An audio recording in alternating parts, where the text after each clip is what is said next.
Testing 1 2, testing 1 2. All right.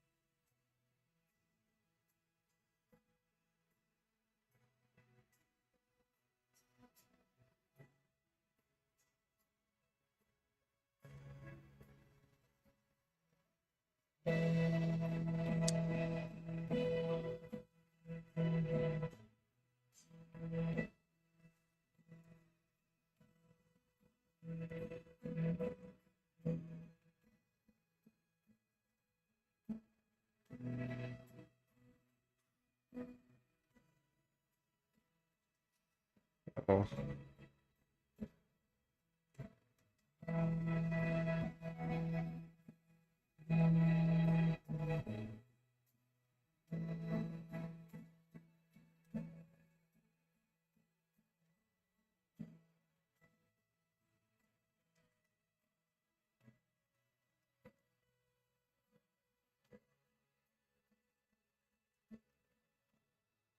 All right.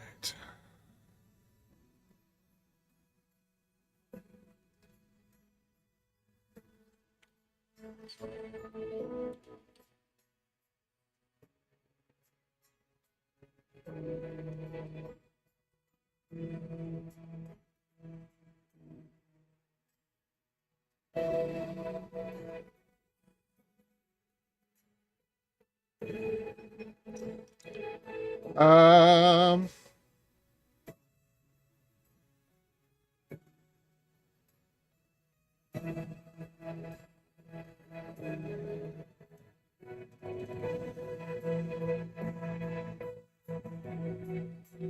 Trying to find my post that I just made.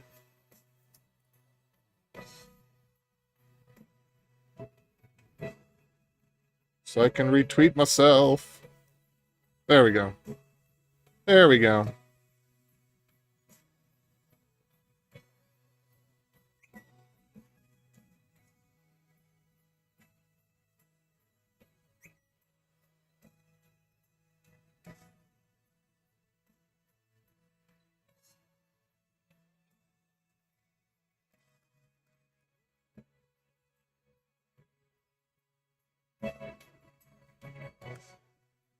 All right. Where am I at?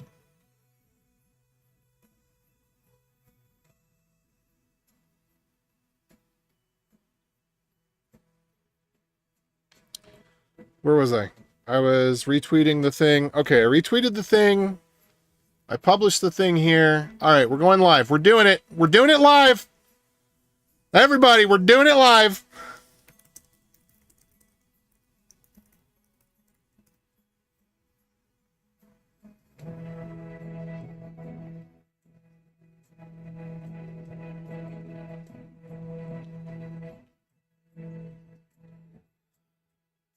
Okay.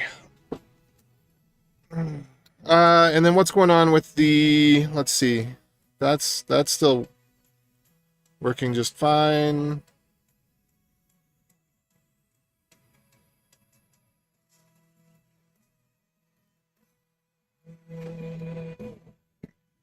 It doesn't look like chat is correct. Hold on,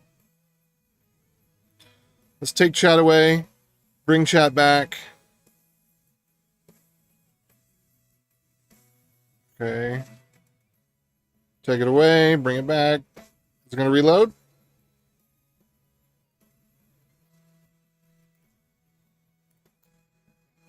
Okay, that should reload it.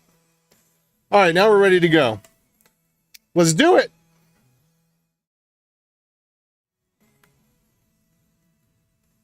All right. So we still got that stupid AI problem where my flag...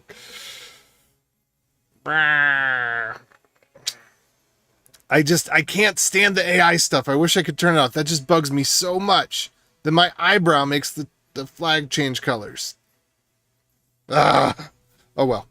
All right, so what's up, everybody? How y'all doing? It's been a couple weeks. I just had to focus on income earning projects, you know, like immediate income earning projects. Anyway, so now I'm getting back to it, and the goal today is to um to get to actually doing the guest checkout. Now, I did some other stuff between now and then. Let me see where we're at here. I think I need to actually back up what I'm working on before I do anything else. Let me go ahead and do that. Let's see, what was this one all about? I don't know what that one was about. I don't know what that's about. I know somewhere here. There we go. Okay, I'm copying over everything that I've changed just to make sure that I've got it. I must have, because there's no changes here other than the SQL formatter. And then this one is a secrets file, which I will not show. And yeah, we've got our up and our down. And so we're going to have a transactions table. As I think about what do we need to do next, we're going to need to have a transactions table. We're going to need to have something that we're emulating purchasing as a guest checkout. So a good thing for that would be a software license. I don't actually have any of the software licenses set up yet. We need a products table. I don't know. I didn't know. I need to refocus. Okay, the purpose of the guest checkout doesn't matter. The purpose of the guest checkout, literally, it could be a donation. Because all we're doing with, or a tip, let's not call it a donation, a tip. Sorry. I meant paying not for any specific thing. But the purpose of the guest checkout is to see that we've got the whole system working and to be able to show, well, what we need. No, this is what we need. We need a pay invoice. That's what we need. We need a page that is a pay invoice page, because what I have to do is I have to link to a page, and it's got to have a privacy policy. It's got to have a terms of service. Like it's got to have a refund policy on it. And let's see.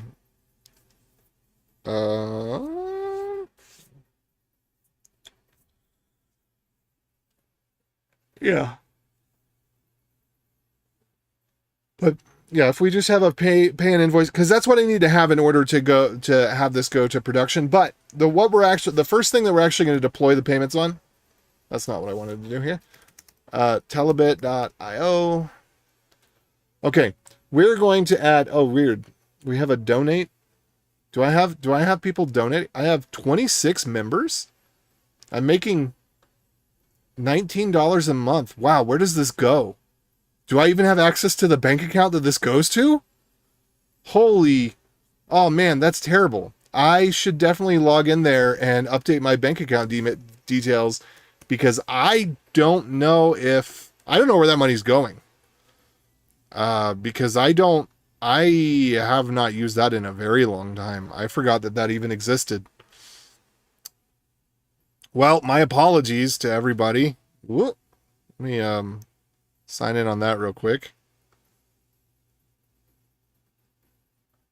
Let's see. Settings.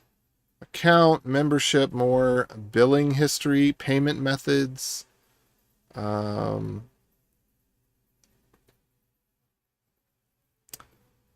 see. How do I receive memberships?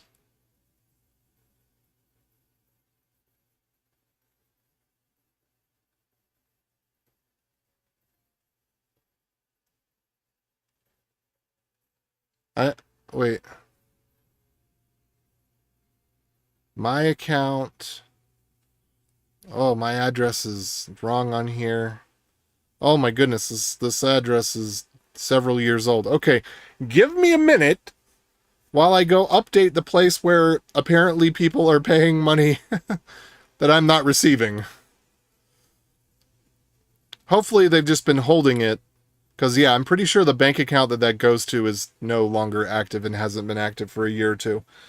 Because I switched businesses, and yeah. So let's see here. That looks good. Okay, we're going to add this address. Let's save that. Okay. Add the address. All right, there we are. And then we'll go delete this one. I'm doing this on the other screen, of course, because I don't want to share those details with the world. Language preference, currency, USD.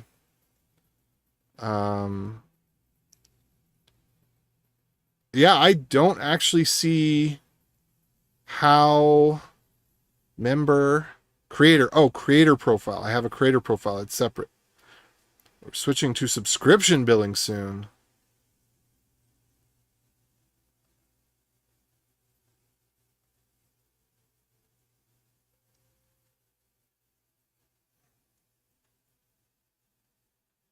What?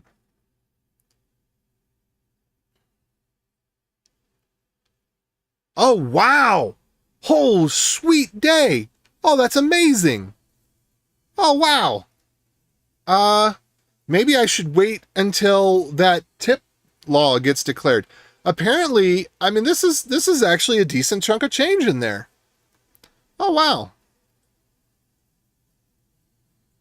Wow, that's really nice. Wow, thank you to everybody that has been helping with the Patreon and doing yeah, wow, that's cool. That's cool. All right, so yeah, it's just been sitting there forever and ever and ever.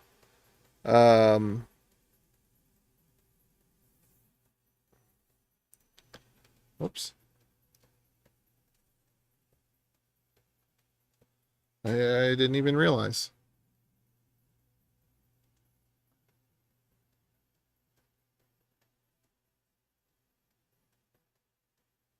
Update payout method.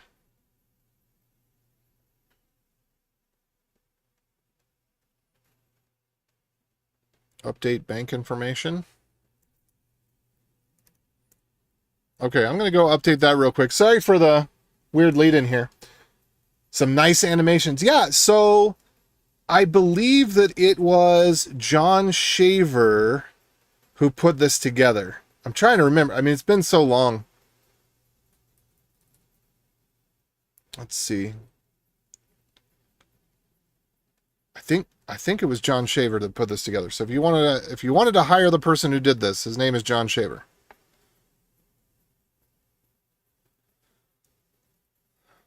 JShaver.net, if I'm not mistaken. JShaver.net. He did the front end. There we go. So here's JShaver.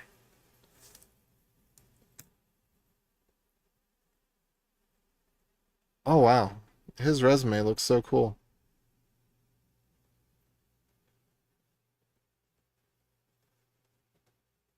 Interesting. Wait, when was this? Did we work on this together? Did he work on this? We worked on this together. Oh. Oh, okay. I didn't even remember that one. Oh, that's cool.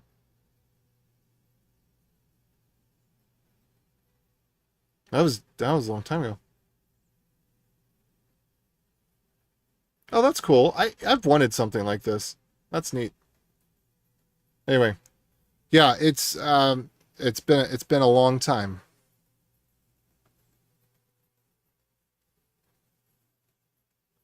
So give me just a second here while I get this updated.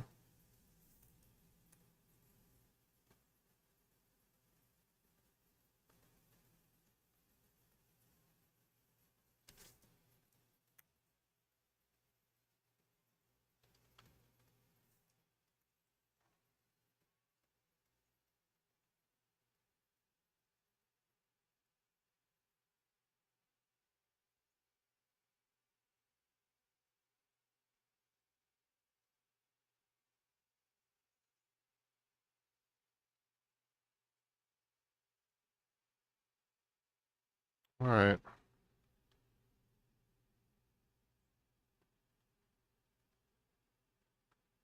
Wow. A little bit of money that I didn't even realize I was getting. And, I've probably gotten some tax documents or something going to the apartment I lived in 5 years ago.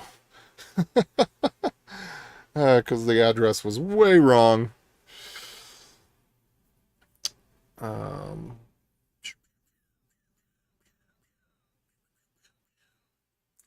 I'll have to stop by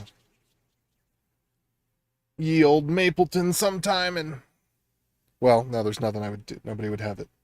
But, yeah. Okay.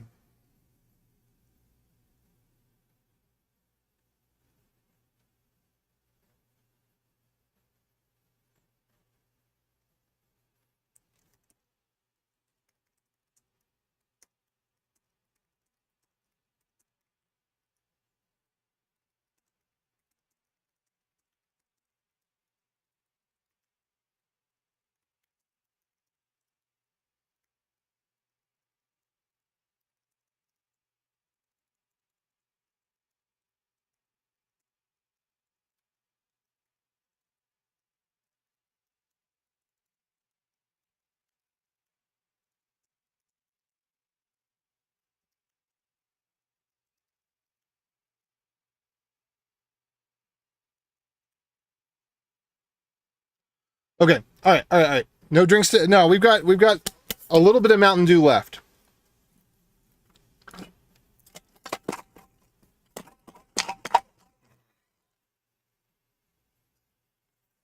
All right. That was the last of it. That was the last of it. I was doing some other stuff. I was going to go live earlier, but then I got contacted. So I pushed a big change to a development environment, and I knew that without a doubt there were going to be bugs.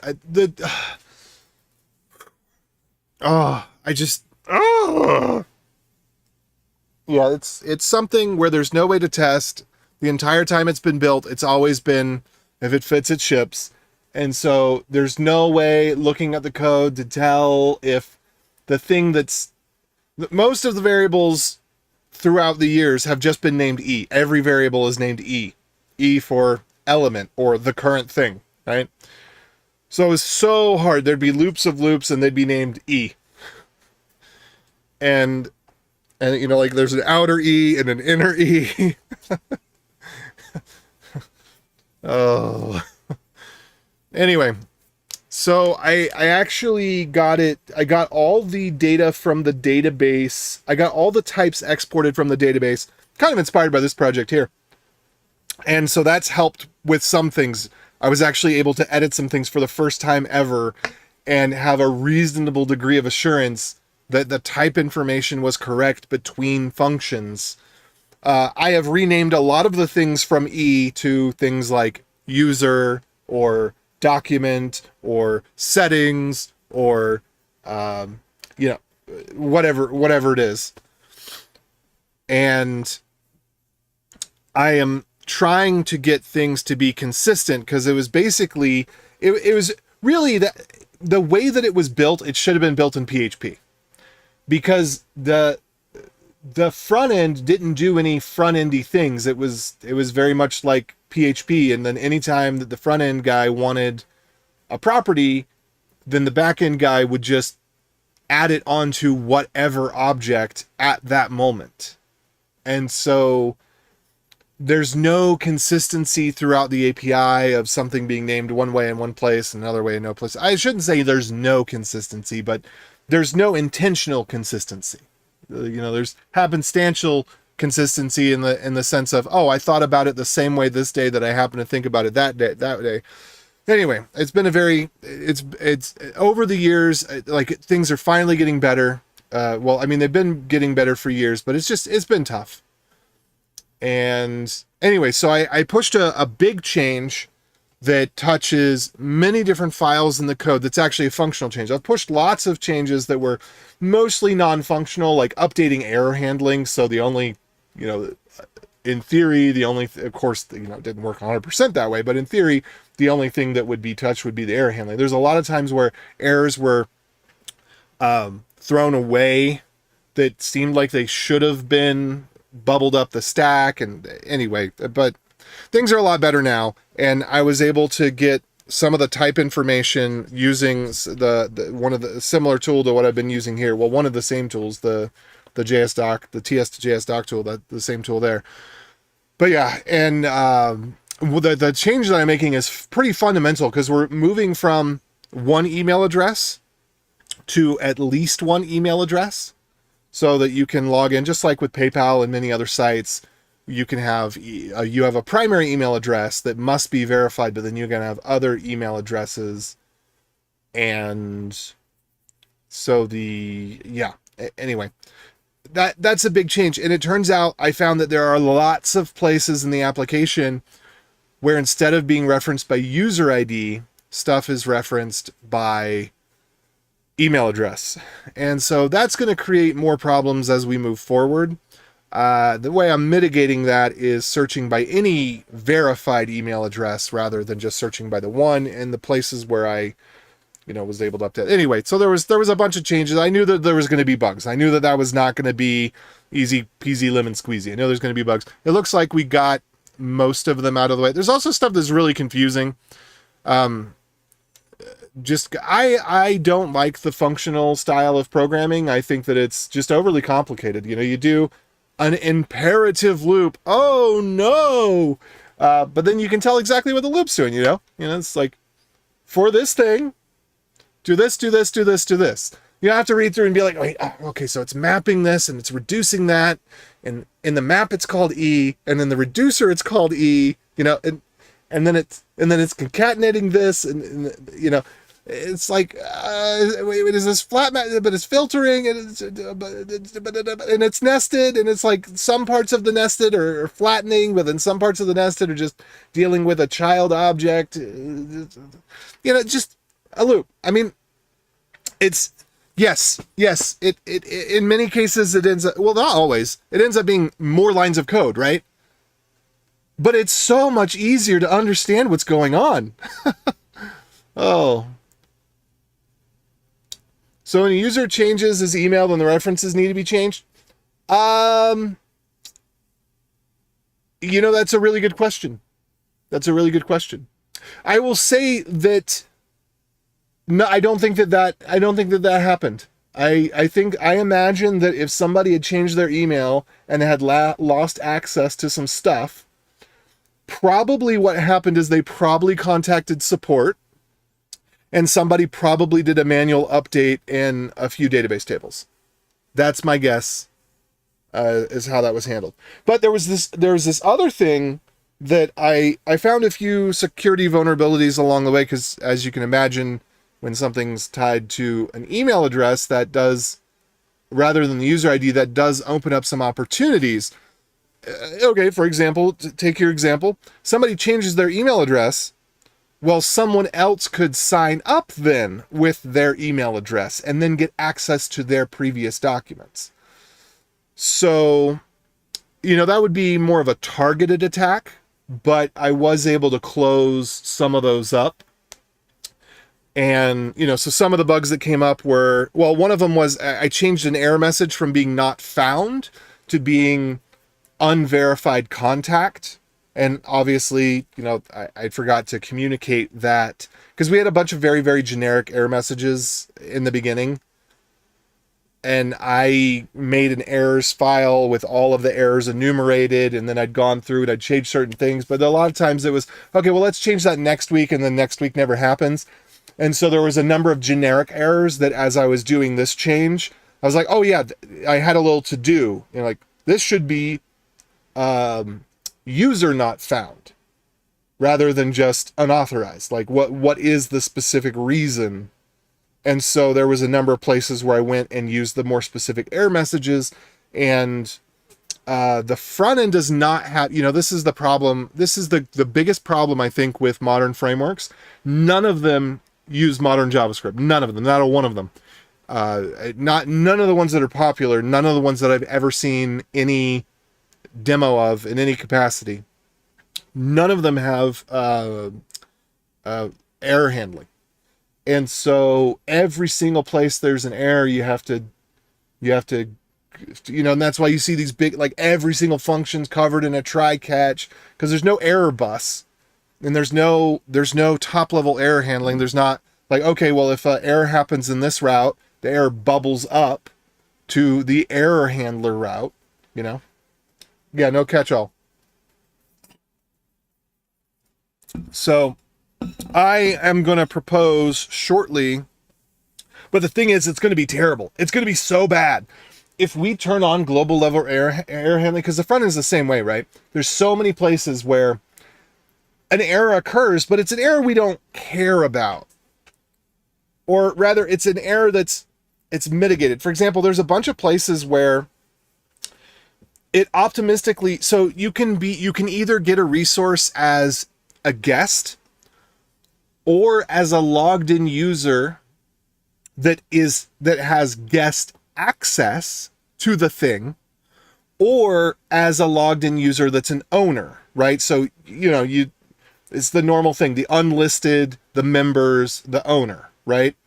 So the way that is handled in some cases is that all of the processes happen the same pretty much, whether you're logged in or a guest, and the ones that fail, just that data isn't retrieved. So there would, if you had been logged in as a invited member, or if if you'd been logged in as an invited member, it would try to go fetch the owner information and it would just fail. And that and it's done in like a async function or something, so it just fails. If we were to move that to top level error handling, then there would be hundreds of places in the application where the failure wouldn't communicate correctly, because really what should be done is the error should just be, in some cases we know ahead of time you don't have access to this resource, but in some cases we don't know. In some cases it's like, well, we're checking because you visited the link, and we're finding out whether the link is a public link, a members only link, or if it's a link that you have access to. And so it's through the sharing of the link that this process is kicked off. So we don't actually know at the time the page loads whether or not it's one of your links. Now we could mitigate that in various different ways. Anyway, I will go on here. I will go on here to the guest checkout in just a second.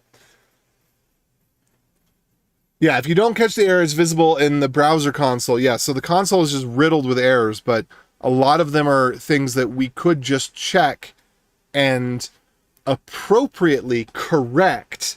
And the correct action is we just don't load that component because they're not an owner, so they don't get the little menu bar items for the extra things. But yeah, another way to do it would actually be, well, if you cache what you have access to, then you don't have to worry about this problem. So you could just, every time you sign in, you could fetch with the sign in, you could fetch, here's the last time that this sign in identity got a cache update, so past the number in seconds. And it turns out if you're using MySQL, it needs to be whole seconds. If you do milliseconds, things don't work right. And I haven't figured out why that is, but milliseconds break timestamps in MySQL when you're doing a query. Because, sometimes you get stuck and you have to use MySQL. It happens. Anyway, so you could just fetch and say, okay, give me all the new stuff. And then by the time the person's logged in and their dashboard is displayed, you already know, or before their dashboard even finishes displaying, you already know what they have access to because you have it cached locally. We're not there yet. I'm hoping that we can get there. We're not there yet. Anyway, so here we are. And I don't remember where I was at with this. I do remember that I wanted to do a guest checkout. I think that I have some logs going here, maybe. Let's see what this is all about. Okay, so let's just try that and see what happens. It says success true. I don't believe that for a moment. Let me see if I can look at some logs. Where are my logs for this? Logs! Logs! Oh, logs! Let's see what we can do. All right. Okay. I do have the logs. Do I want to do this that way? Maybe not. Okay. We're going to do it this way. I'm going to SSH BNNA pay 1. There are the logs. I'm going to make the logs smaller. Sorry, you're not going to be able to read those very easily, but let me maybe make it a little different. But that gives me a little bit more room to see, and that's what's important here. Okay, so look, ma, no secrets. Did we find the authenticator?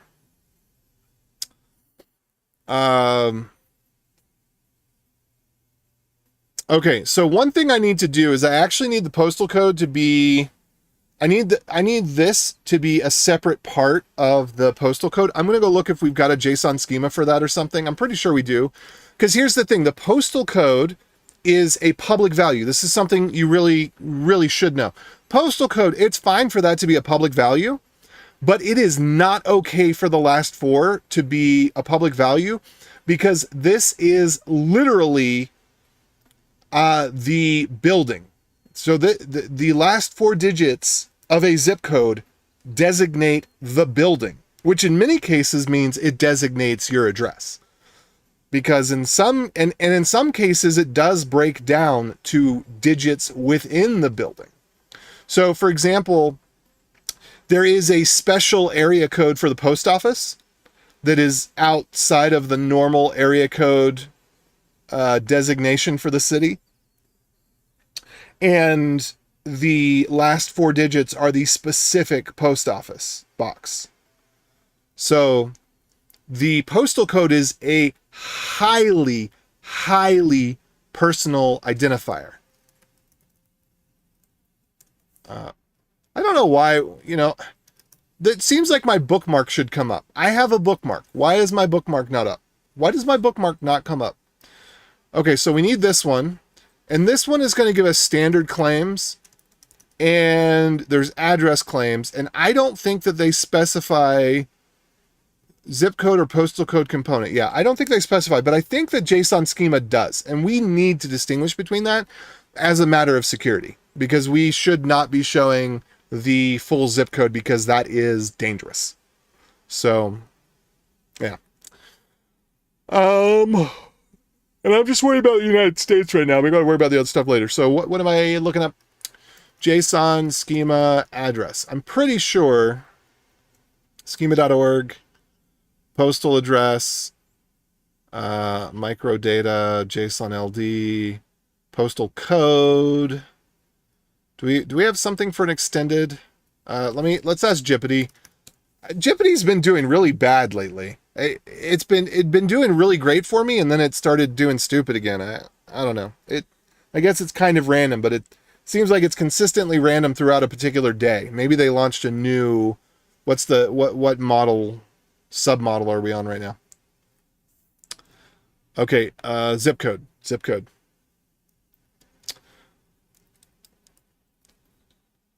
Let's see.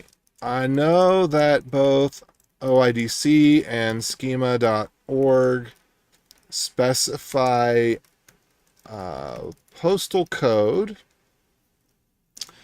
Is there a standard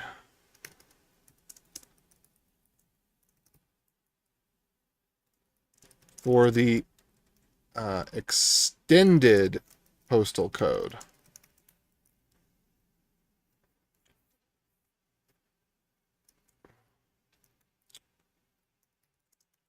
Which identifies a region of a city, which identifies a building.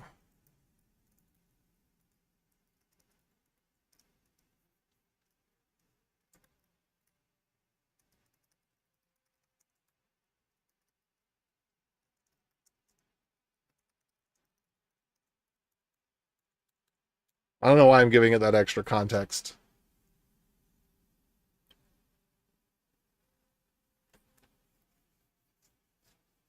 All right, postal code extension. Yeah. All right, so the 5-digit is safe to put in a public field. However, the 5 plus 4 is considered PII and must be protected.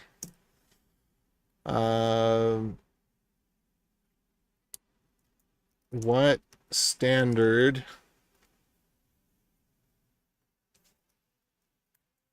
I think I'm just going to call it postal call to ext.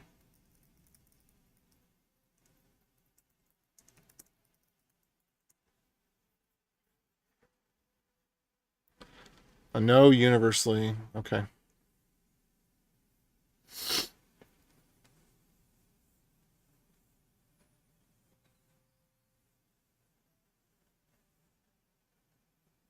Yeah, we're not going to call it zip code suffix.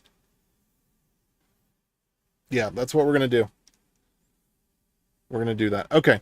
So I'm just, maybe I should just put that on the list of things to do. Maybe I shouldn't deal with that exactly right now. Or maybe I should deal with it exactly right now. You know, when it's broken, it's the best time to fix it. What else have I got to do, right? I mean, that's the whole thing is I get to do what I decide to do because do the things that I do when I do them because I do them, the things. Whoops. Postal.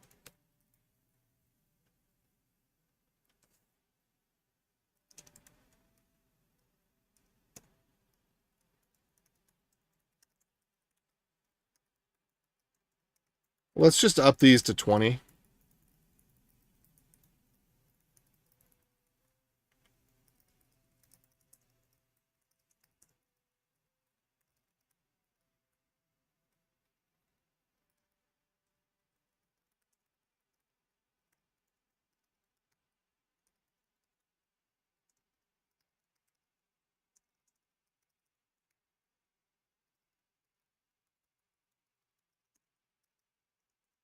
Oops.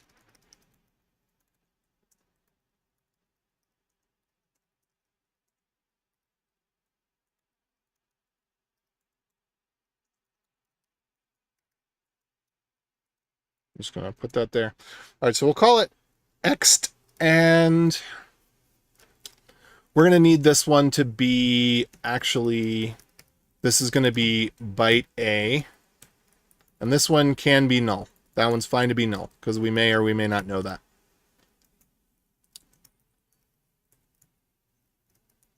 And we probably should, let's see, how sensitive is this? Question is this something that a developer should be able to see or not? That's the question. Because I'm creating this system. What in the world?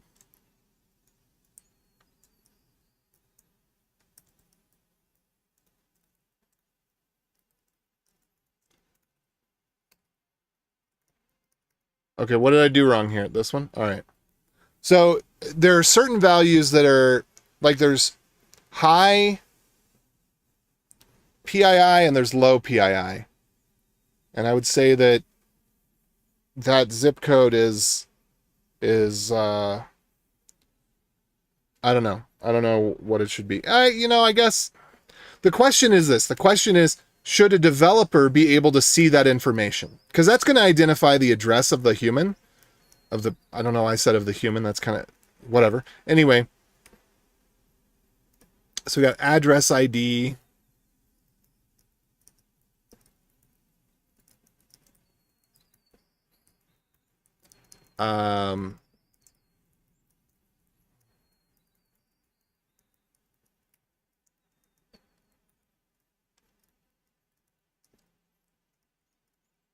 So yeah, a bunch of these I actually want to be encrypted.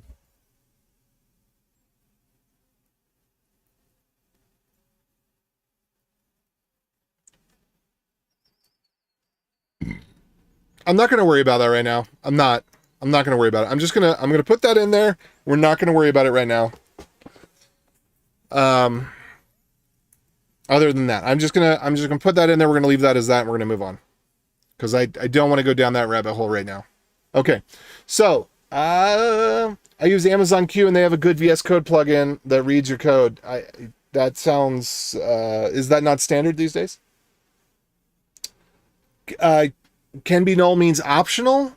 Yes. So null means that you don't have to put the field in. So null is you don't have to put it there. So postal code is not null. It's required. You got to have it.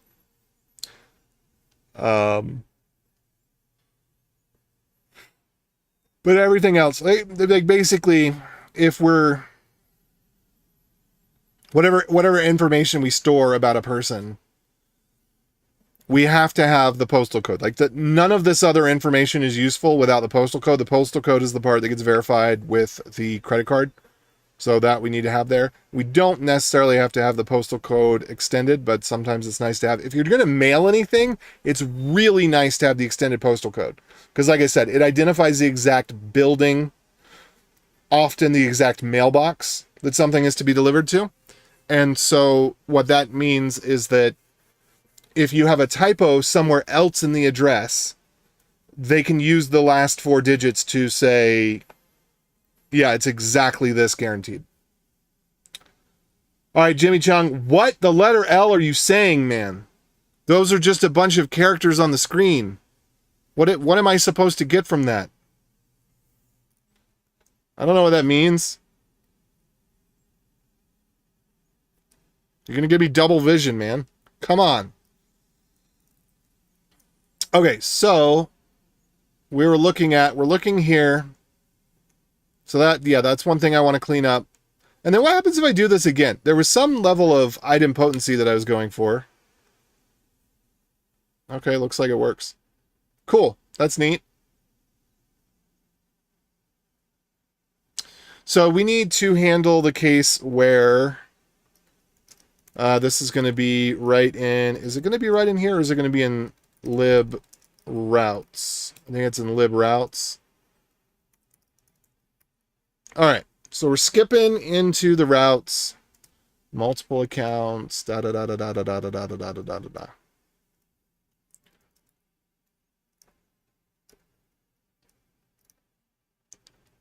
Okay, if not customer ID. So do we have save on this? Is there a save here? Save for future payments is true. Okay, so that's what that checkbox represents. Okay.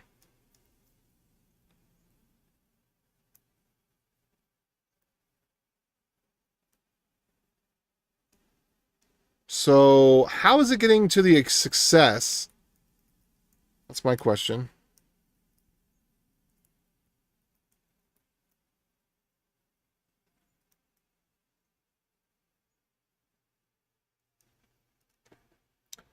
Can you speak Vietnamese? I cannot.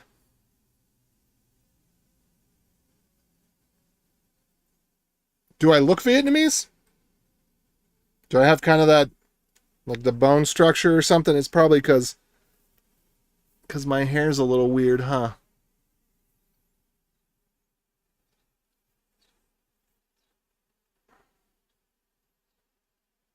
Probably a little light-skinned for Vietnamese, maybe a little bit. Okay, so this comes back with customer ID and success. How? Why? If not customer ID. All right, so yeah, so this is the question. The question is,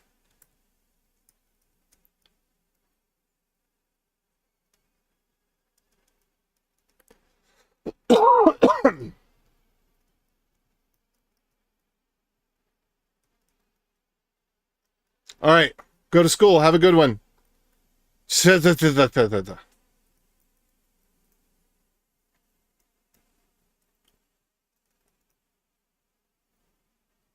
All right, so the goal here is somebody's going to pay an invoice.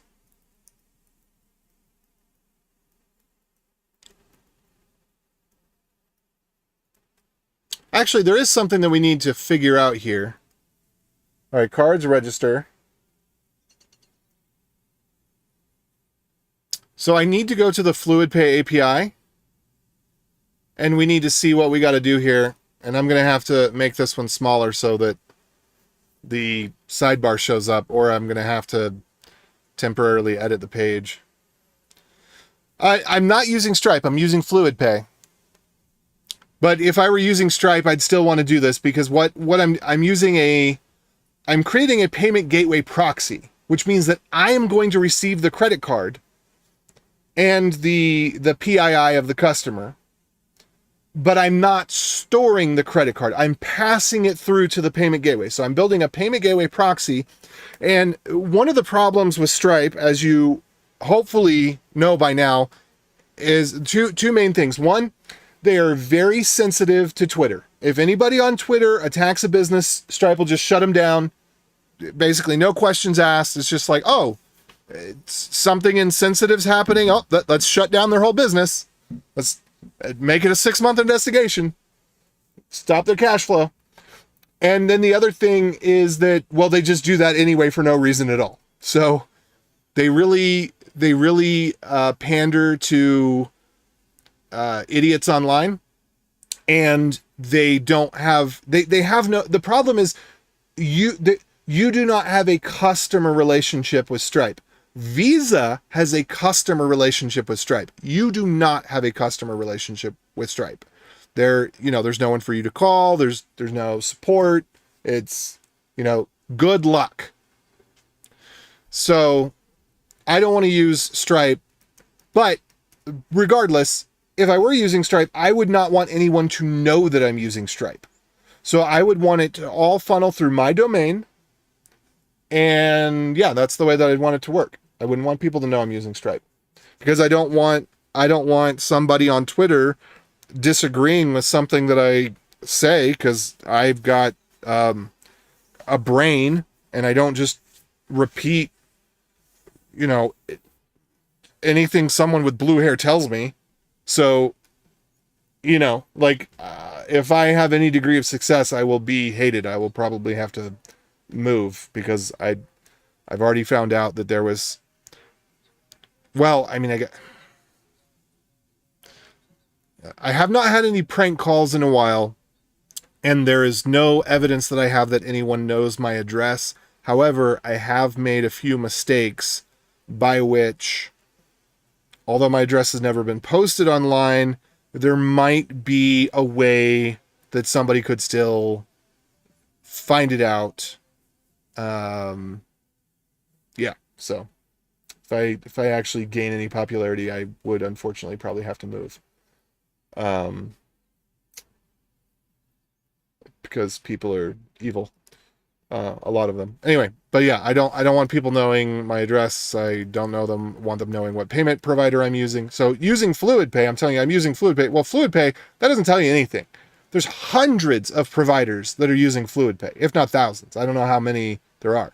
But, finding a Fluid Pay provider and getting an account with them, you don't know whether I'm partnered with Wells Fargo or if I'm partnered with Chase or if I'm partnered with a local credit union, or, you don't know who my partner bank is. You don't know who my payment gateway partner is. You know what software I'm using, but you don't know who I'm using for payments, and I don't want you to know.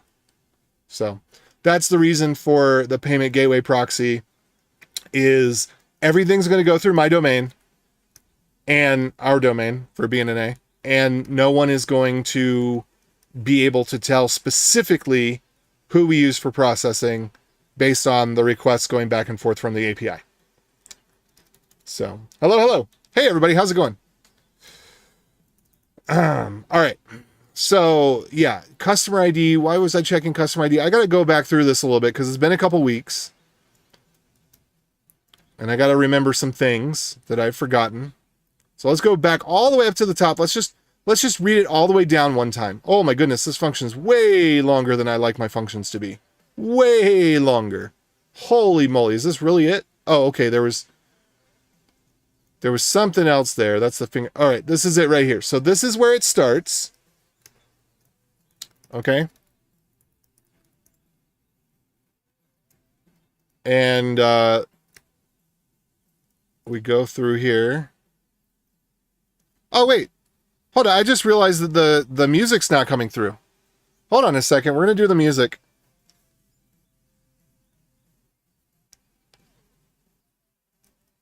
Why does it always do that? Why does it have to do that on me?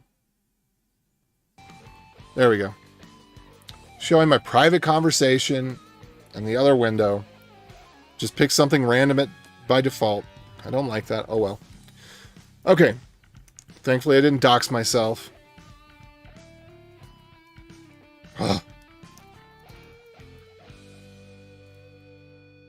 Okay, so we're starting up at the top. We're checking to see. Oh, I think it's data. Data is rec.body is data. So we're checking to see what properties do we have. I might want to look into something like Zod in the future. I don't know. I'd probably just ask GPT to write me a library to do what Zod does.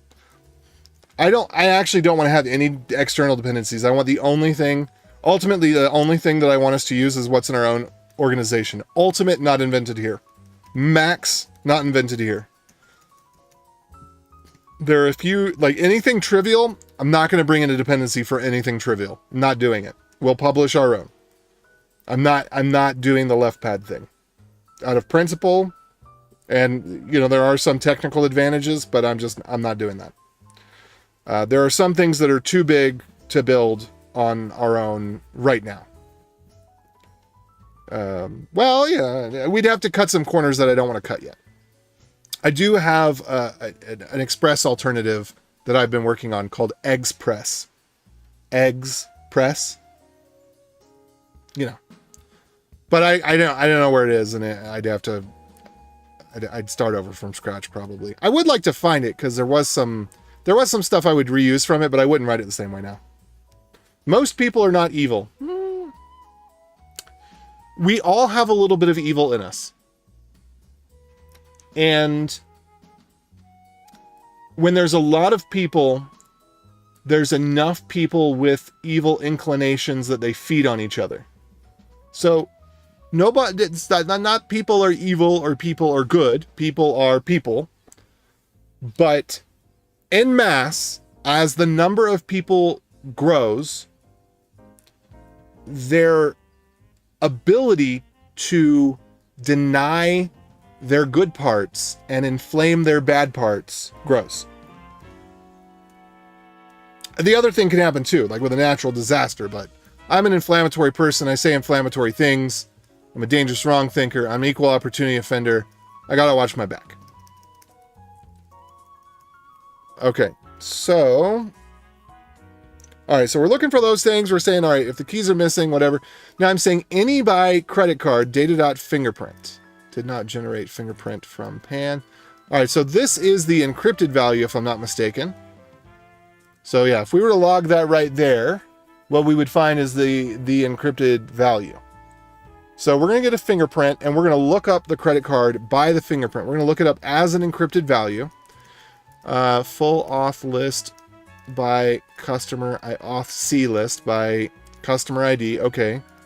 Auth C list by customer ID. So I'm guessing this is going to be maybe authorized versus unauthorized. I need to find out what's distinguishing between full and not full. That I need to rename those variables.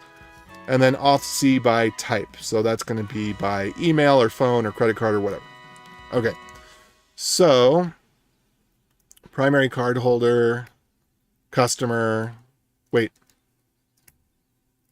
That doesn't seem right. Auth C's 0. That doesn't seem right. It seems like that should be something else. But I'll have to look and see what that is supposed to be. Okay. Assert no dupe. So we're making sure that we don't have a duplicate authenticator for the value. Okay, that makes sense. Sanity fail. Okay, so this is just pure assertion. We're not expecting that to happen. I should probably move this out. The reason that it has to be up here is because it's accessing that value. Got it. Okay. So we could pass in both values and do it that way, and that would be fine. But at that point, it would be more ceremony that was worth it. Okay. Passkey verify. I do have a passkey implementation that can verify now. It was much more involved than I thought it would be. It took me a whole day. I was thinking it would take me a couple of hours, but it's deceptively, it's one of those things that's deceptive. One thing that I got hung up on this last time I did a project with Web Crypto, but I just forgotten because it's been a year or two. Web crypto signatures are not in the standard format. They are in their own format that's called, well, actually, it's a very simple format. It is a standard format. It's just not the one that any other signature library uses. Every signature library uses ASN1. Web crypto uses a signature format that is amenable to JWKs.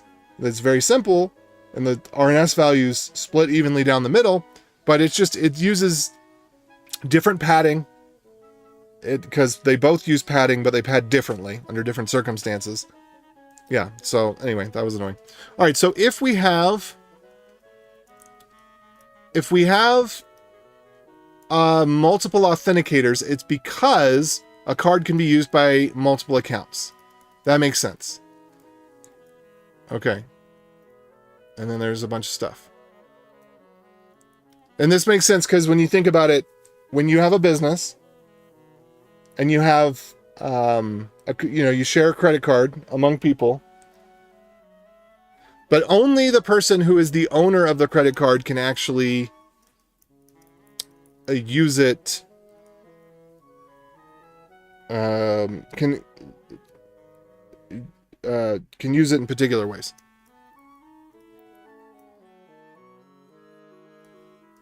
Yeah. If we have no data, attach it to the primary account holder. If we have email, blah, blah, blah, attach it to that. What if we have multiple error? If we have none, create one. Okay. So we're looking to see if credit card revoked at, authenticator revoked at. That seems strange.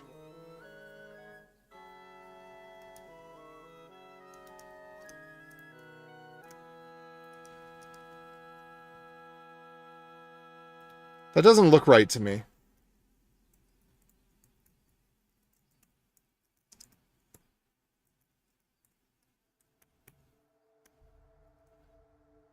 I think there was some other code here.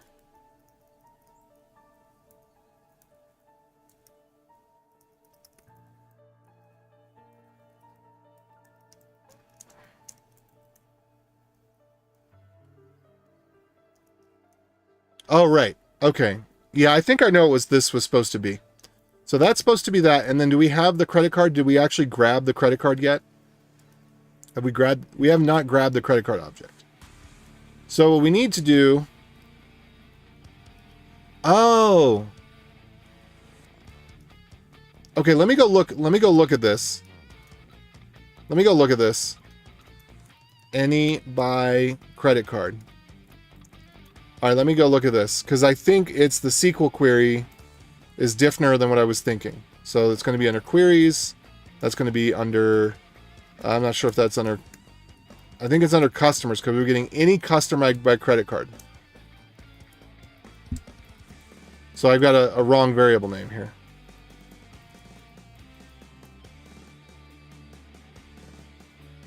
All right, that's under PG store. Let's go take a look.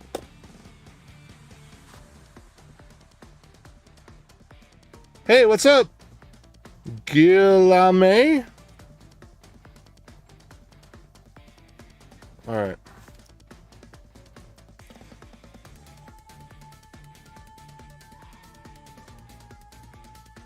Yeah, auth queries. Okay. So why am I... Oh, did I block? No? All right, here we go. Any by credit card. So what should this be considered? What is this grabbing from? V auth C credit card.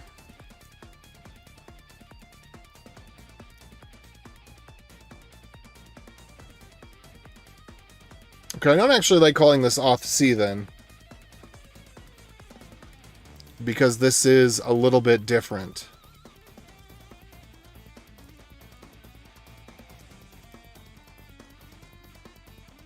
I gotta remember what I was doing here.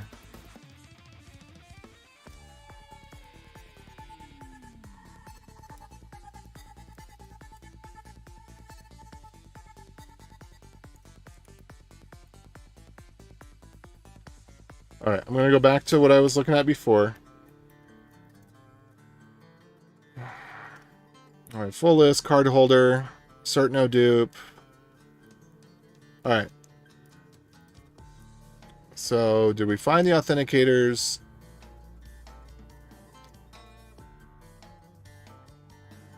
If the type is credit card, then by type, okay. Oh, okay, right. Okay, I know what we're doing here. So what we're doing is we're getting a list.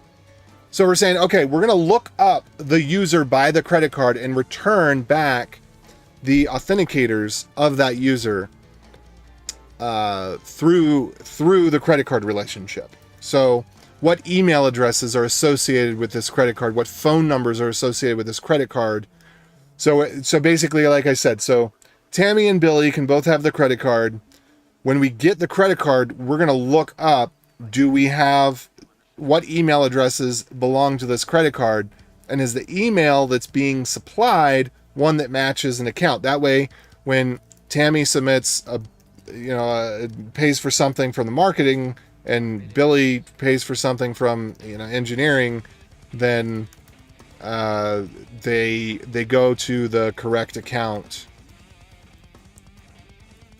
but they don't have to be logged in order for it to go to the correct account. Okay, got it. All right, good, understood. So that's if. All right, so now we don't have a customer ID. So primary card holder is whoever has the credit card relationship. I gotta go look at that again.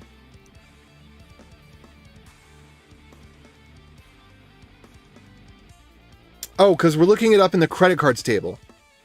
And we're looking, okay, all right, there's two relationships. One relationship is through the credit cards table. Only one relationship is through the authenticator table. There could be, the credit card table is a mini relationship. The authenticator table is not a mini relationship. Okay, so match from the card through customers to authenticators.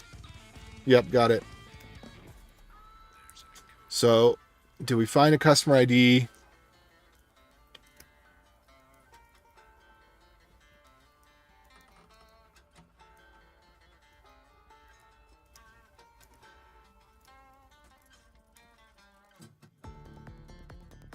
Okay, I kind of remember what I'm doing here. All right, I'm getting close.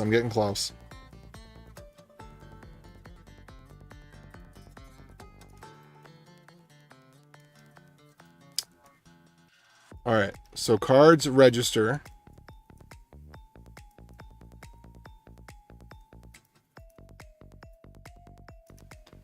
All right, here we go right here. So if we're saving the card for future payment, we're going to go ahead and register the person. All right, got it. Okay, cool. So I think I'm up to speed with where we're at.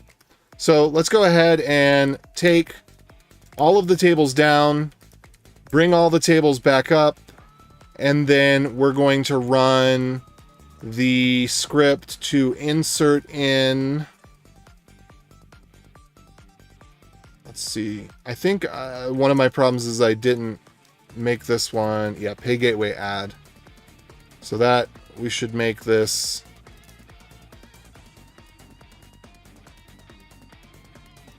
We should make this executable so it shows up in my autocomplete. And then I'm going to give it our payment gateway. Which, let me just make sure I don't have any debugging in there that's going to leak values. I don't think I do. Yeah, console.info. That's it. Console.info, console.error, console.error, console.info. Yeah. Okay, good. So this should not leak anything to the screen, like my secret or whatever, when I run this ad. So I'm going to go ahead and run that ad. Oh, and apparently, whoops. I need to add the shebang to the top here. This is going to be user bin env node. All right, that shebang's going to do us good. Oh, okay. And another thing I forgot to do, which is just fine. We renamed this to secrets. Not the whole thing, but we moved out some stuff. Some payments. So this is, yeah. This was to get rid of, there was a circular dependency in the type definitions. And the way to fix that was to move the secrets out, which is fine because that's what I knew that we needed to do anyway.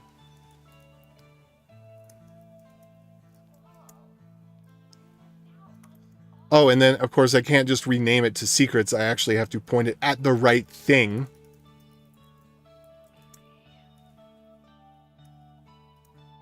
Okay, there we go.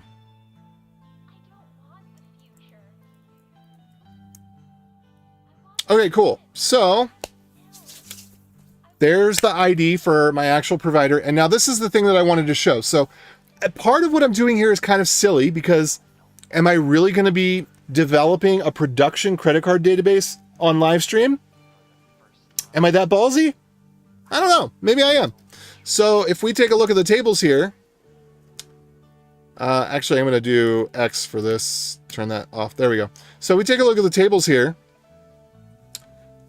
I'm not going to select these tables. Anything that starts with V debug, I'm not going to select on stream. But if I want to select pay gateways.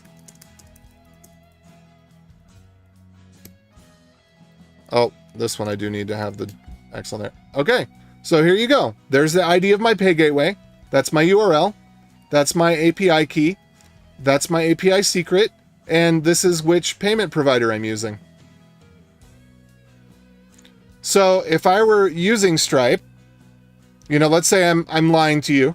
And I'm not actually using FluidPay. The whole thing about FluidPay is just a ruse. You wouldn't be able to see what API type that I'm actually using.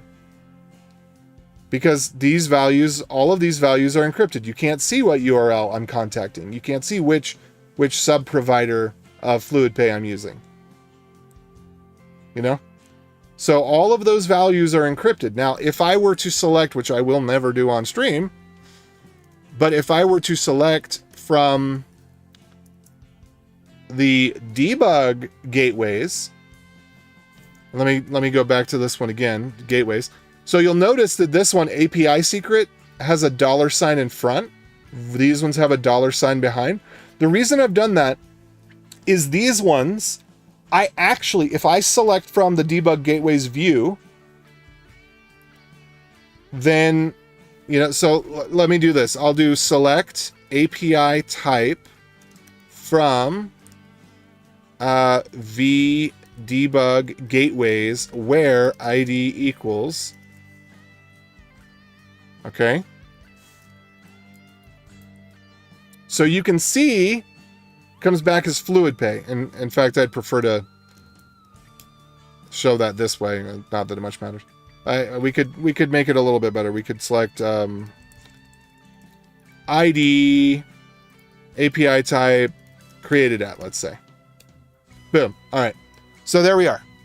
So the debug table will decrypt by virtue of the session. So I have in my Postgres RC a low level, or rather a low security encryption key. So if somebody gets a copy of the database, they most likely will have a copy of the keys, because whatever they've exploited to get access to the database, they probably will have been able to exploit to get access to other systems and be able to, you know, make a copy of the data, whatever. But point is, if nothing else, I can actually work on this on stream and you cannot see any of the details. And same thing if I do the customers table. So notice there's debug pay gateways, debug pay gateways type. If we look at the customers table, so select, whoops, start from customers. Oh, we don't have any customers yet. Okay. How's that? Oh, because I just ran it up and down. That's right. Okay, anyway. So my point is that, and I guess I could just make that part of my up-down script, actually. I don't want to do that right now. But yeah, all right, so let's run this again. Boom. All right, takes a second, and then pops out success true. So now if we go look at the customers table, whoops. What in the world? Huh. Some flies just died. They went into the zapper. All right. So I don't have this all encrypted yet. As you can see, we've created a handle for this user. But anyway, as I build this out, I'm going to use that encrypted field pattern. Okay, so we're good. Let's move on.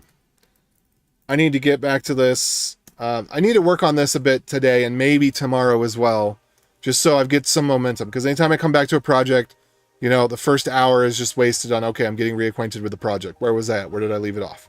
And that's pretty good. I spent extra time on this so that I'd be able to come back to it quicker and have things work. Like I can run the test and the tests actually run and things like that.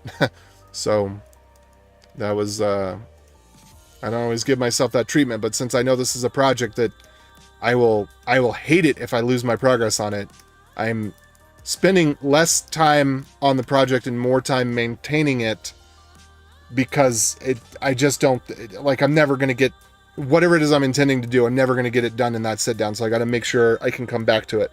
That's more important than making the extra progress that I could have made is making sure I can come back to it, because how long it's going to take to do any particular thing is an unknown. All right. So with that, let's go ahead and do this again. We're going to do, we're going to go down, whoops. And then we're going to do up, and then we're going to do scripts, pay, gateway, add, this, boom.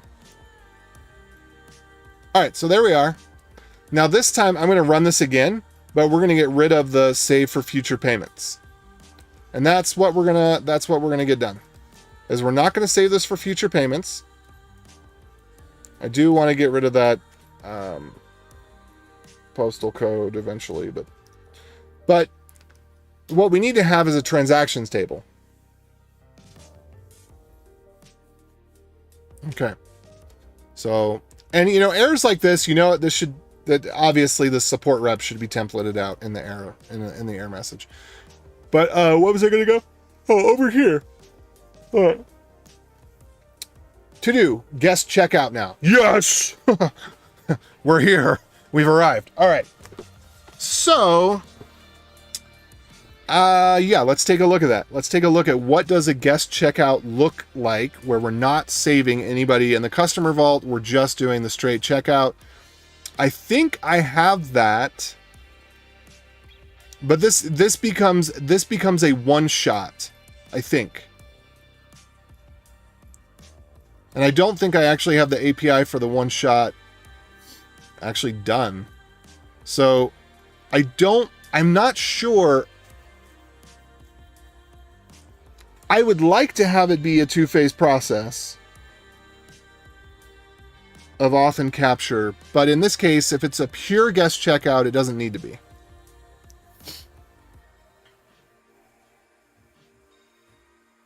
I think we still want to create the customer, but we don't want to save. I don't know. We'll see. We'll see. We're going to have a where ID or where emails or where phone numbers.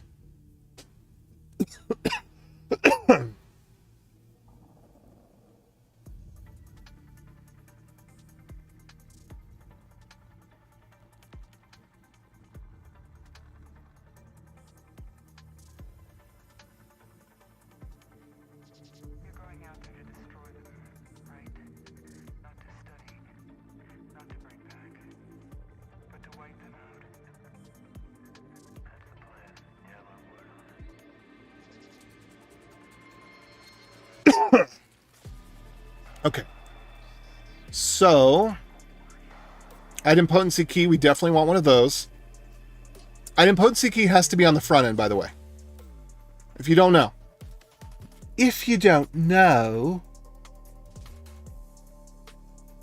All right, so we can also do this, I think.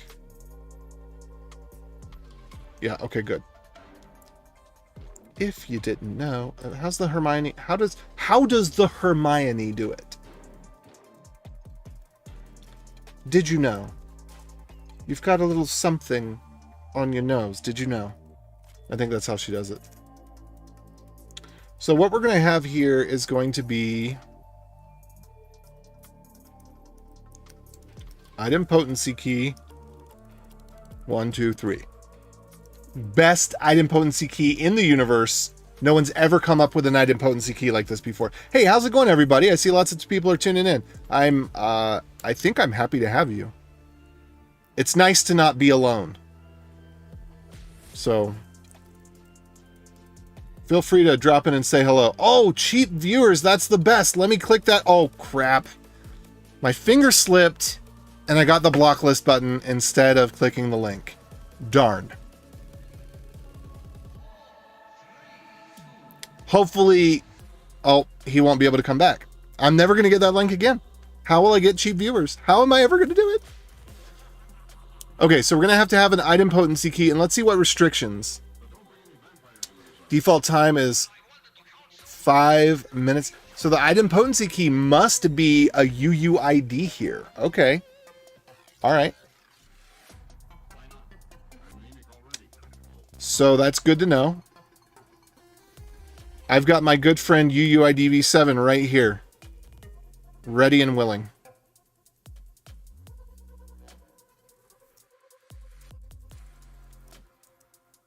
Excellent. Okay. Good. And then... and we may have to abstract that because different providers have different constraints on the item potency key. Sale, authorize, or verification. Okay, that we're going to worry about on the back end. Amount, we're going to worry about on the right here end, maybe. Okay, so let's do amount.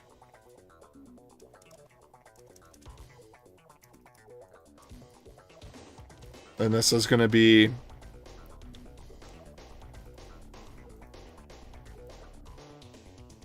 we are absolutely allowing the underbars.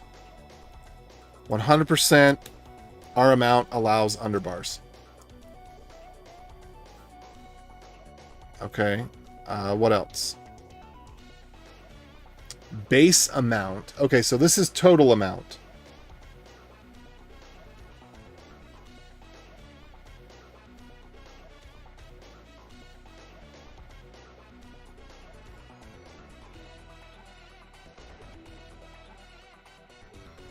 I'm not fancy enough for that yet.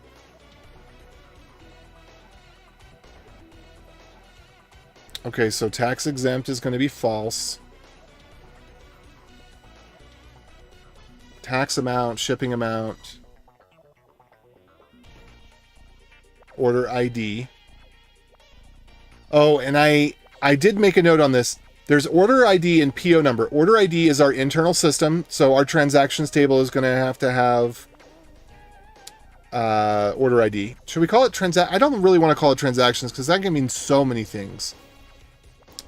I want it to be called... this is where I would love a Vim plugin for the AI for it to just look at what I've done in other places, and when I open up a SQL file, it just fill out the default information.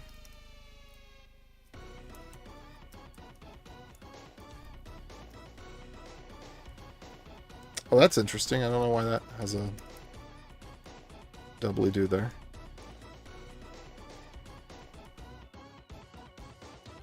Okay, those are queries. We don't need the queries yet. I need the migrations.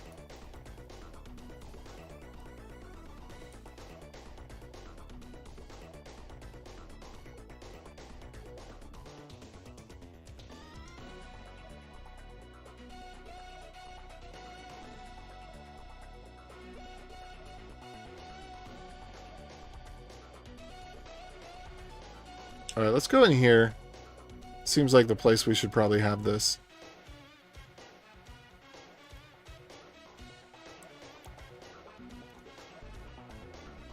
Sip. All right, we're doing it.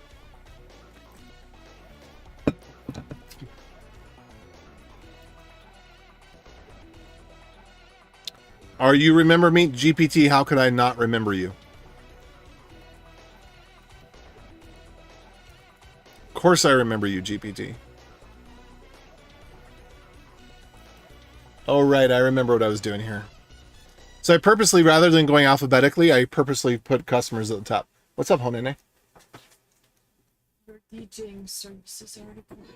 Oh, really? Where? When and where? Halloween block party. All right, let's do it. Cynthia is serious about this. No, let's do it. She wants to like block off a part of the cul-de-sac and tits. No, I'm all in. Yeah, let's do it. But you would be in charge of the music. I'll do it. I'll do it. I'll do it. Really? It'd be good to get out the lights again and get out the speakers and actually do it. Yeah. So that's it. You want them to pull it together. Yeah, pull together the party and I'll do it. You'll show up. Yeah. No excuses. Yeah. No snoozing. No snoozing. I'll take the day off the day before, so I don't stay up through the night.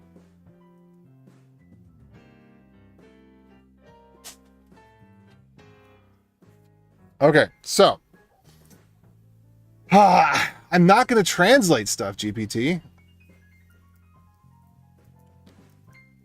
It's not what I do. Okay, so I need an orders. What's the best term? Okay, I really do want to order ID. It's an order. It's PO. You know, but PO number is what? Purchase order. It's orders. It's purchase orders. Okay. Should I call my credit card transactions table purchases or orders? I like purchases better. Why? That's so stupid. Why is it?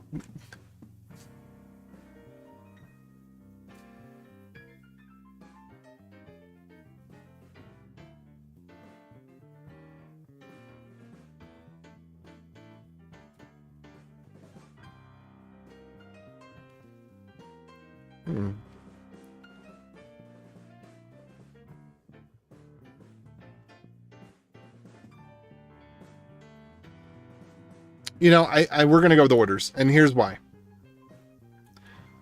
Because reasons. We're doing it because reasons. That's why.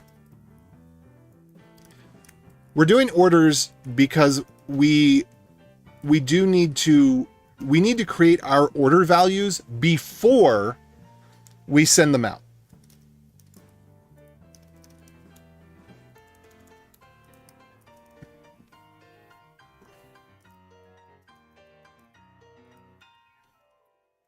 So what this can be is we need to have an ID.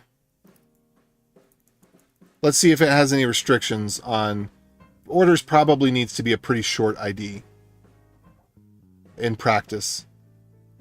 Up to 15 alphanumeric characters. Yeah. So we probably need this to be like a varchar 12 or something. See, how do we get the most bang for buck on this? Varchar?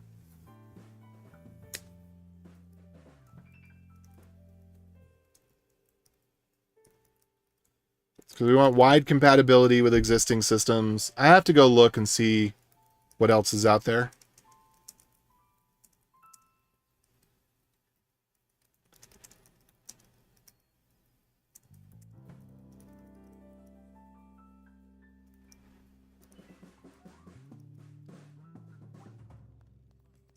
Okay, this is the primary key will be that. Then we'll have an wait.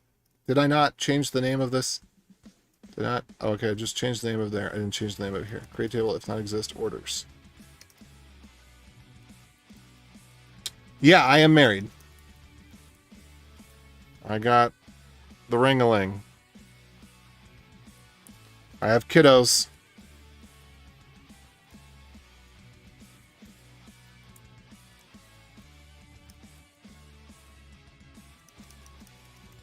What I call it in other places. It's like host ID versus what?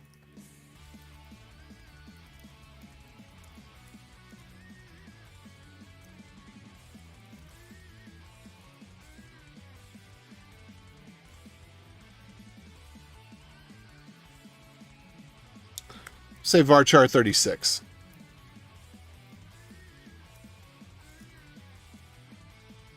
And this one should be not null as well.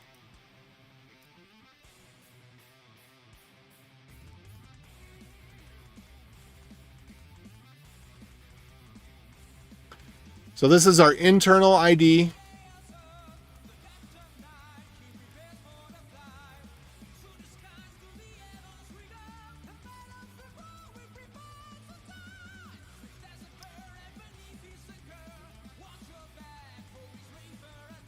Let's see.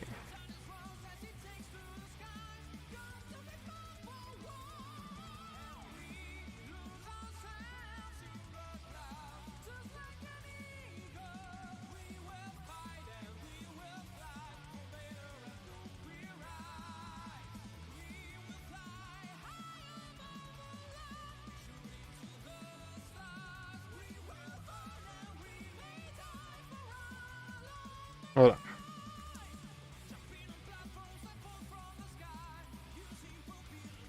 Host customer ID.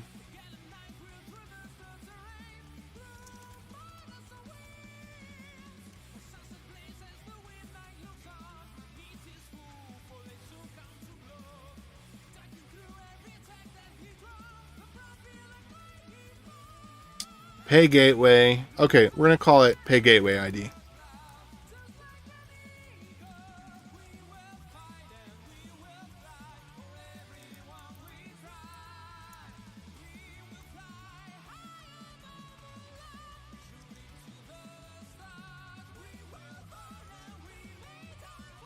Because this one, we're not going to have a many-to-many relationship here. We're only going to use one pay gateway for an order. So one of the things that I want to do is I actually want to go through different gateways on different months. So when a person registers a credit card, we're going to register it probably with more than one payment gateway. So we'll just go through the loop and we'll register it with multiple payment gateways. And then when they go to make an order, we'll just pick one at random. And then if at any time one of the gateways starts returning errors, we'll just exclusively switch over to the other one. Because when you think about it, the cost of partnering with multiple, it's as soon as you're making more than $100 a month, it makes sense to have more than one gateway.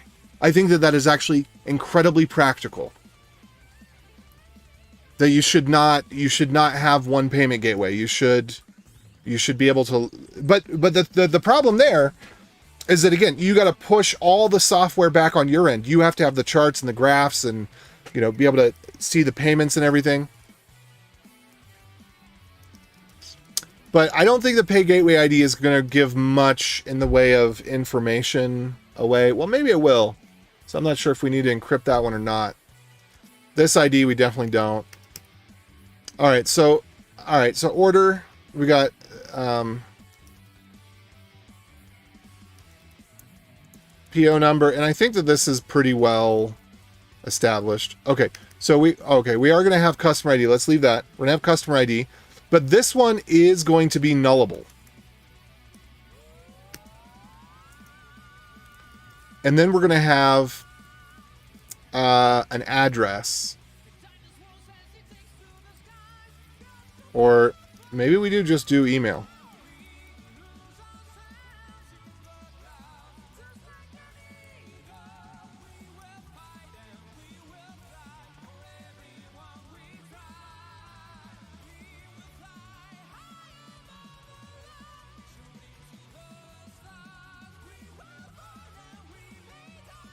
Okay, so I prefer not to have a column that gets updated, but rather a column that can be null.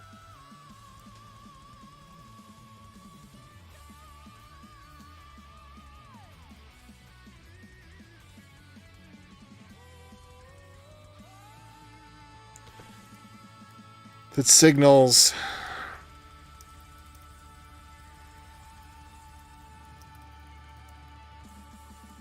what we're trying to do here. All right, so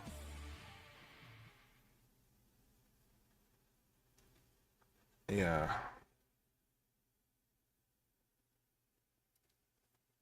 And then what are we going to have? Type, item potency key amount, type, shipping amount, tip amount. Order ID. There we go. That's what I was wondering. Okay. So I think order ID and PO number should both be, generally speaking, PO number is pretty short. That's almost always the way.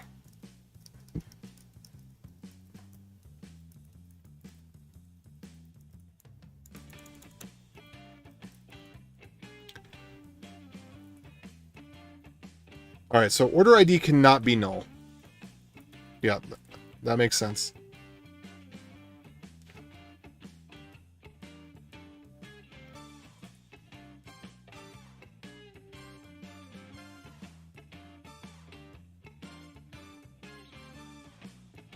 Okay. That one, I know about that. I've run into that problem before. I don't think we're going to worry about that right now, because I think what we'll do is we'll just enter in, we would enter in the same information multiple times, is what we would do. And so,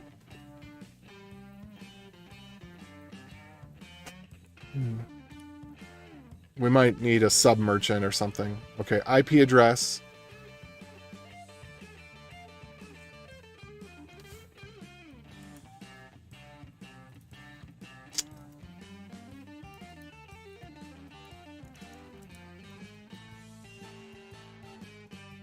All right, and then what's the maximum length of...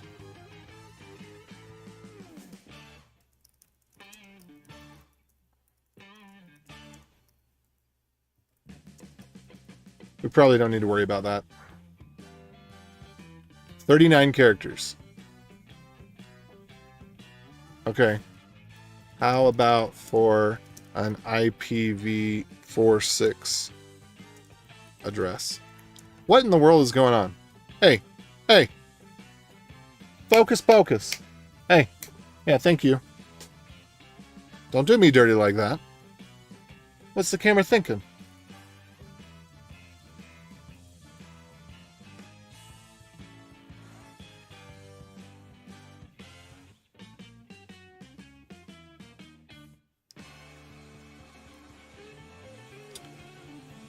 Okay, so that's 7 characters. Is that true? Yeah, 7 plus 15. So it's much smaller. Yeah, we wouldn't do that whole thing. So I think what we need to say is 45 characters. No, not 45 characters.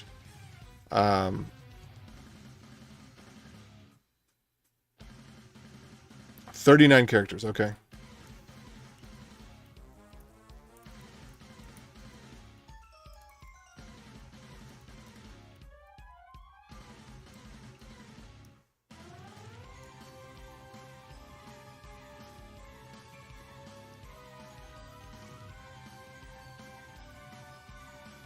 Okay, what happened here? Oh, that happened here. What, the letter L? What is going on? Okay, hold on. Hold on. Sometimes what happens is... Oh, no, don't do me dirty. Don't do me dirty. Sometimes what happens is it gets confused. Yeah, I think I see what happened here. Because the buffer gets corrupt, and so it starts showing you the wrong data. That very rare, but sometimes it's happened. That's what happened just now. Hey, how's everybody doing? What are y'all up to? And GPT, what are you up to? What are you up to?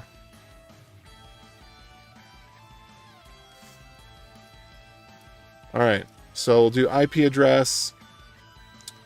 One thing that I already have here is I already have the stuff for L3. Here we go. Okay, tax amount, tax exempt.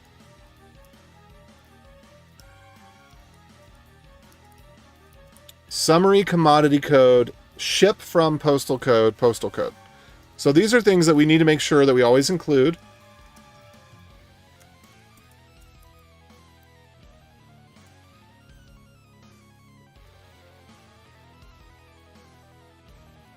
I don't remember exactly all the details of them.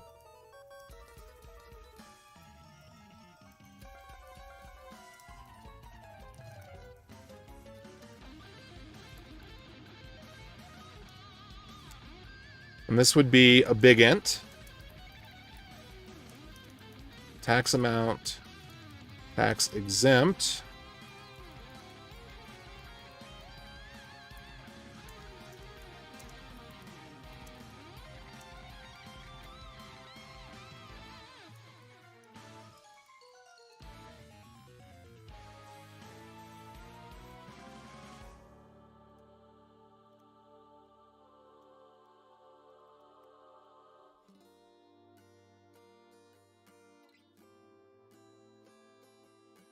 All right, we've got the order ID.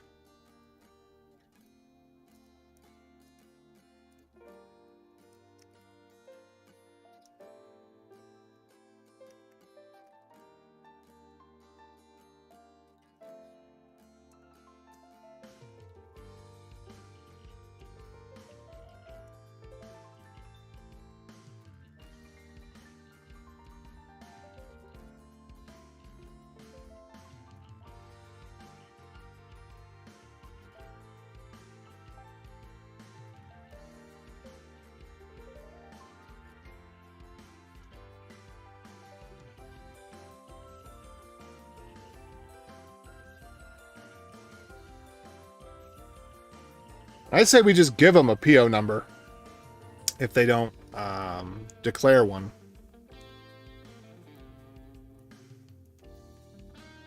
And we could basically just track that for them. We could just use the date.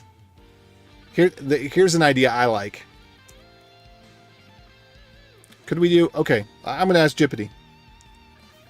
I'd like to default to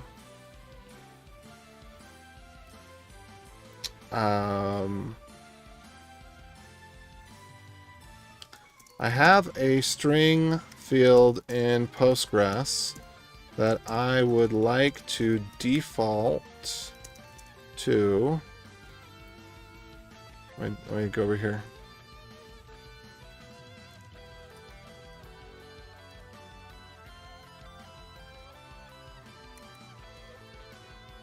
And then what would you see? C, where CCCC is a sequential counter. How can I do that?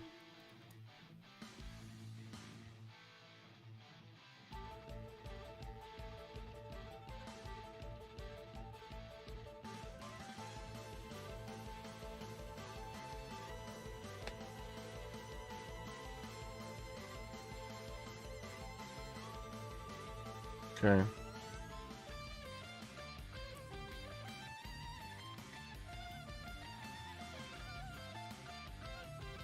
All right.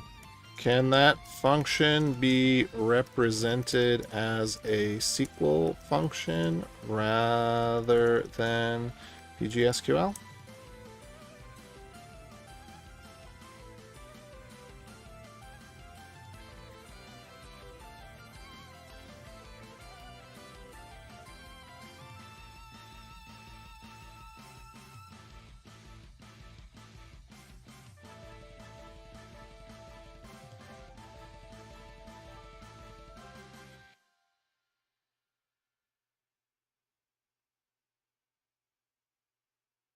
Okay, I'm not going to do that way anyway, but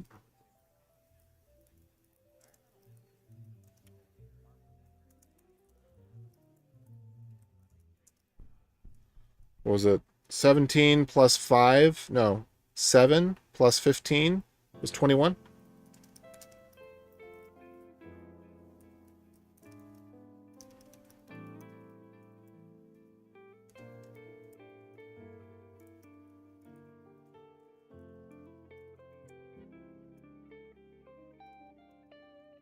All right, so we got the tax amount.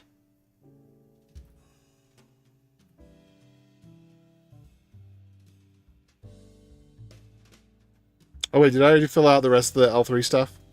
Dagnabbit. All right, tax amount, we got them.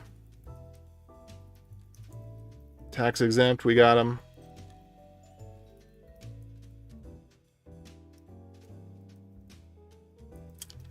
Okay, so we need to figure out what the summary commodity codes are. I think I asked GPT this before. I've been through some of this stuff before. I just don't remember. All right, summary commodity code. Summary commodity code.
Okay, let me try this.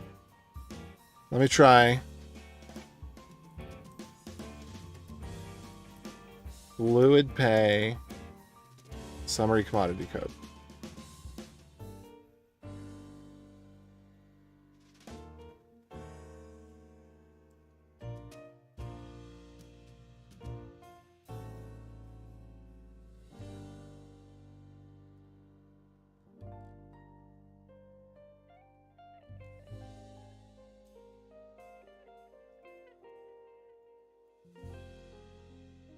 Nope.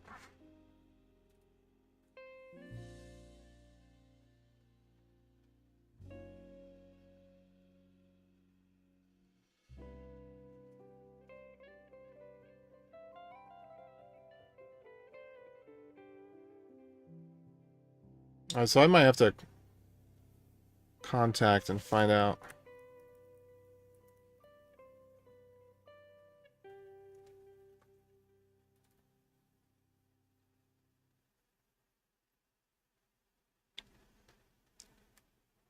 I might want to append these with something like L2, L3.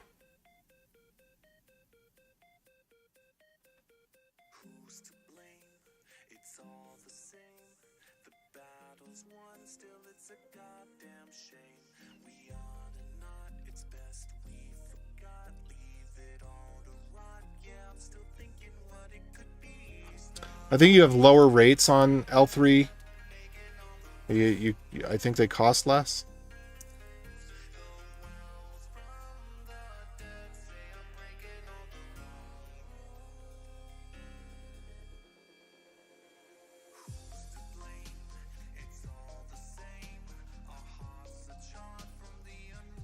Interesting.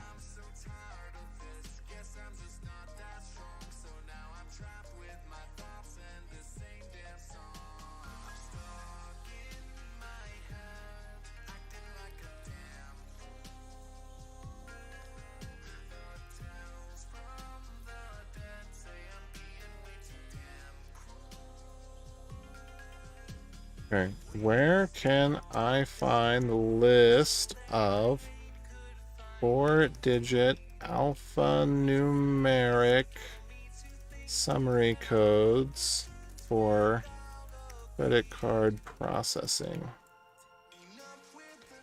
I guess I just don't understand enough to know what I don't know on this one.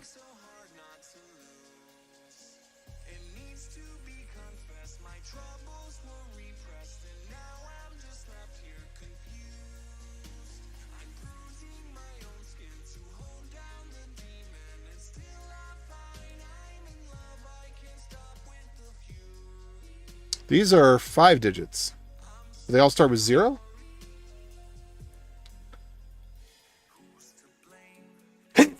Okay, no. All right, so these are 5-digit codes.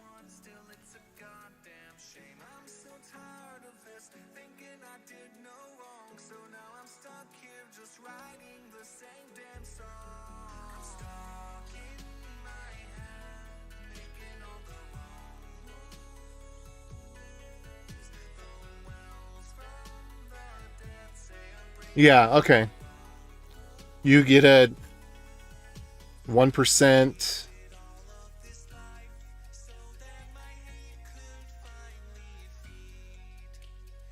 Yeah, okay. So we definitely want to try to stay in line with whatever.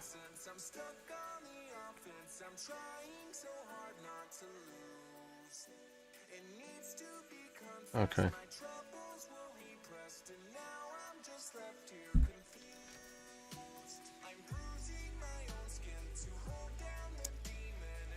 So I don't think that the codes are fixed. I think they might change per processor. So for example, let's see if we can find 5337 over here. 5337. Nope. Let's see if we can find 1520 over here. 1520. Adhesive, fertilizer, cash register tape. Really? That's its own category. Okay. And then what was it over here? Residential and commercial. Yeah, so there must be a list. There must be a list that you get access to. All right.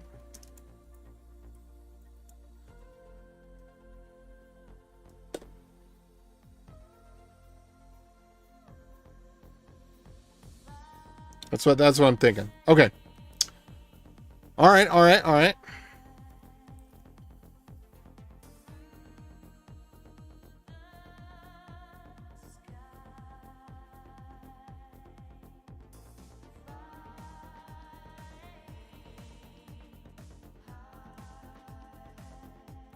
This is new music, by the way. I haven't heard this one before. Alest Flying High.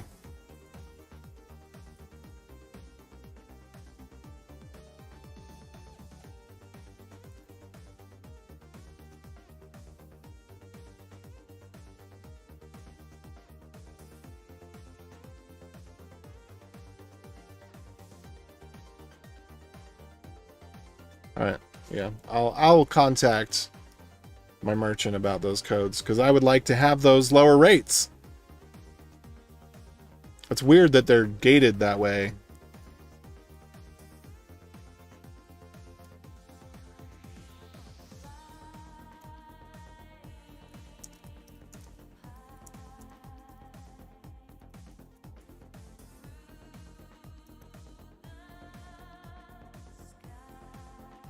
All right. So we'll get out of here. We'll get out of here.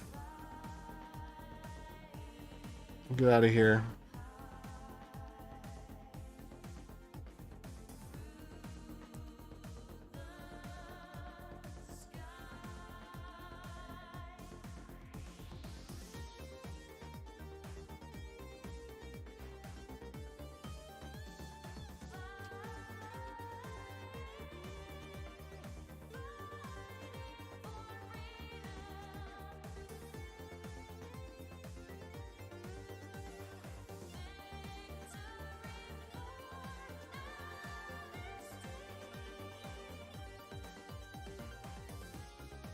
All right, back over here. So we've got the ship from postal code. Oh, and I keep on forgetting to actually finish up with what I've got right here already. So let me do that. So we've already got the order. Okay, summary commodity code.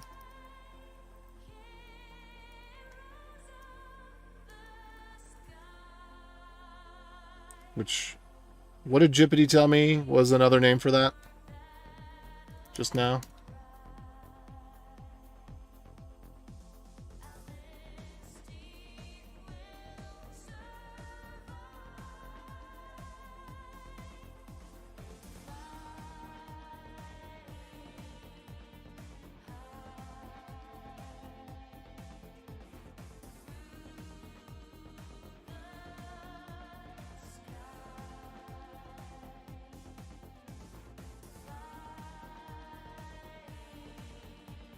Is there a generic name for this? Category code. Minority code.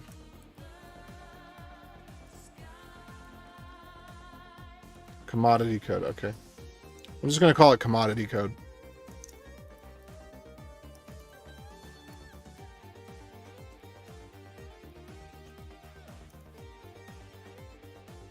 So I'm pretty sure that these are always digits, right?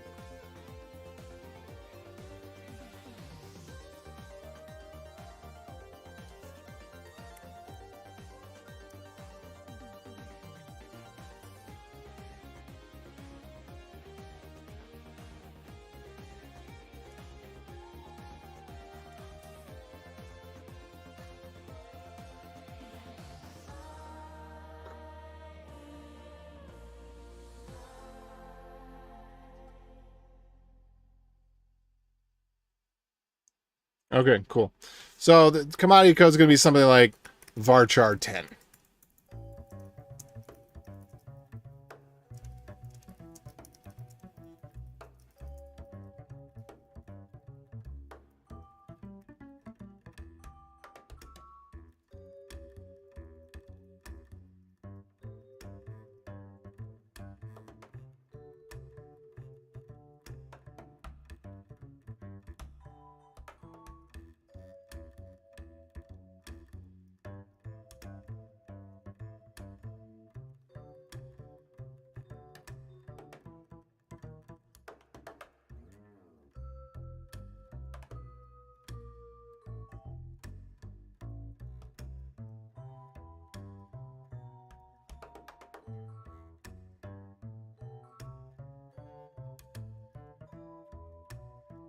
We got a from postal code, a to postal code.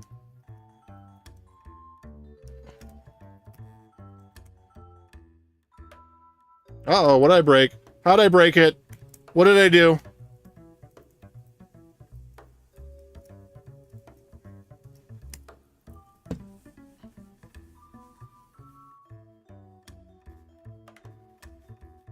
I don't think any of these have to be unique except for the primary key.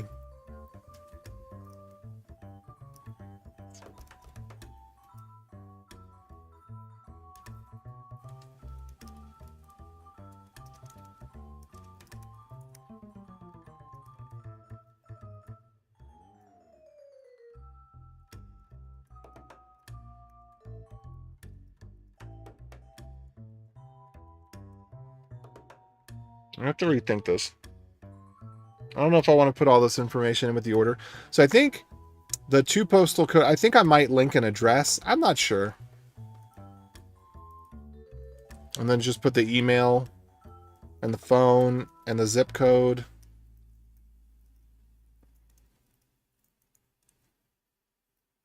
Yeah, okay.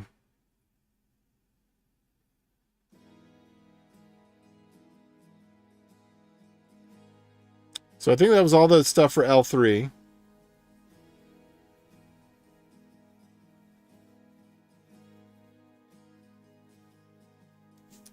Okay.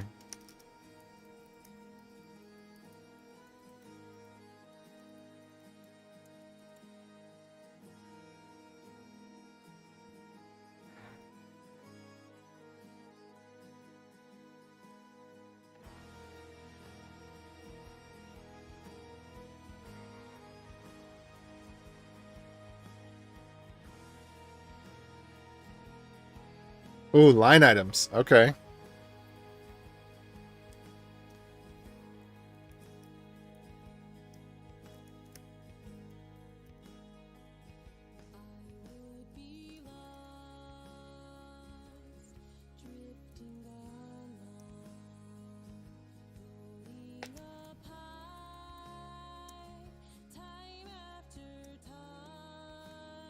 So it's a good idea to denormalize your order table because you want it to be a snapshot. You don't want it to have very tight relationships much of the time. Hold on. I'm not sure if I'm going in for...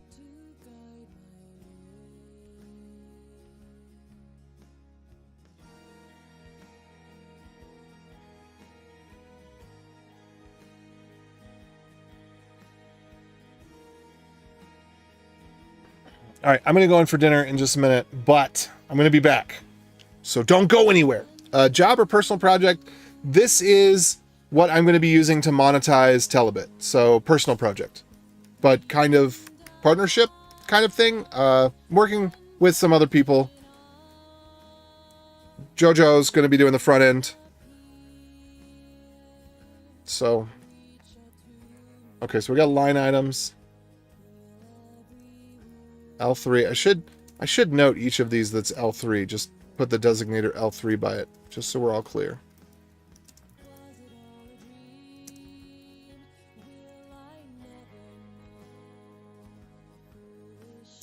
I should mark things that are L2 as well.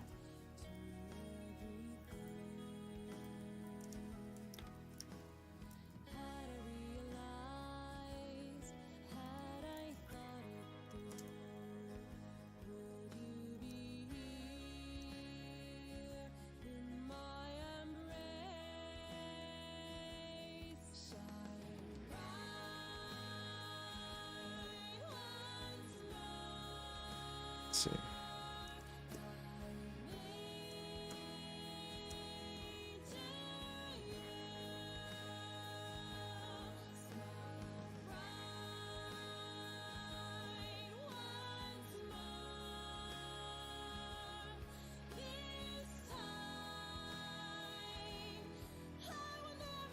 I also need to specify, let's see.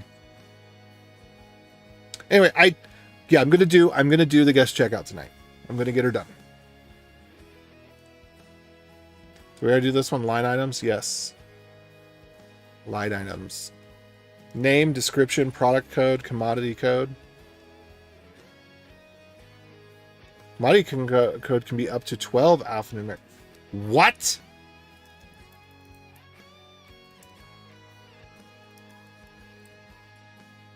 I'm still confused on that. I'm gonna have to go get some advice on that. Okay. Postal code, yes, yes, yes.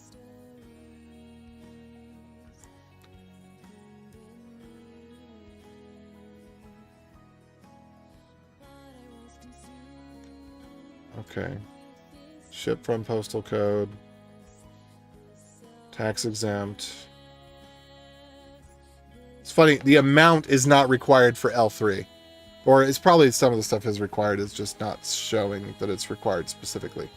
I mean, how are you going to charge someone if you don't charge them an amount, right? Anyway, okay, so we'll get back to it, but yeah, we're going to actually do an actual guest checkout. We're going to put it in the order table. And yeah, there has to be some sort of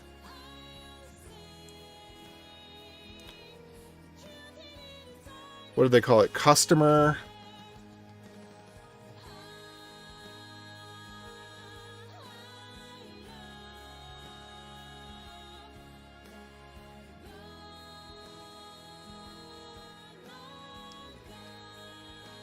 identifier or something.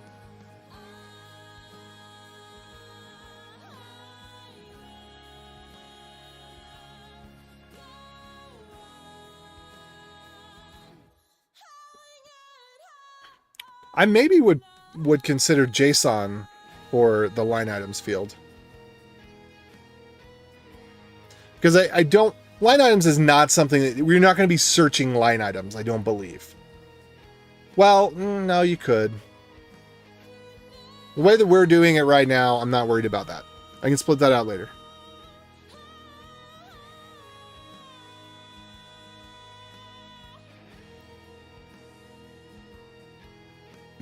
Okay, let me look one more time, and then I'm heading out.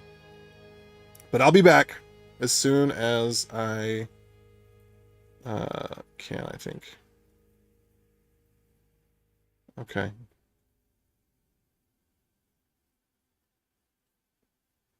Now, where was line items again?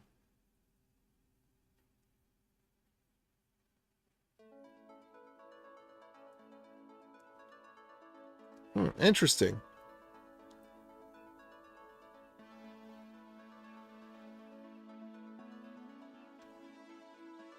So line items have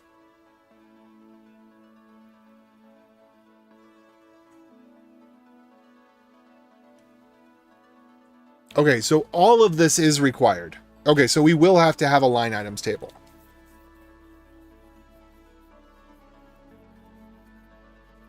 All right, I'll be back, but I'm going for now. Catch you later. By the way, Wucha, I did not properly say, hey, how's it going? Thanks for coming in. But yeah, I'll catch y'all later. I'm out for now. Adios.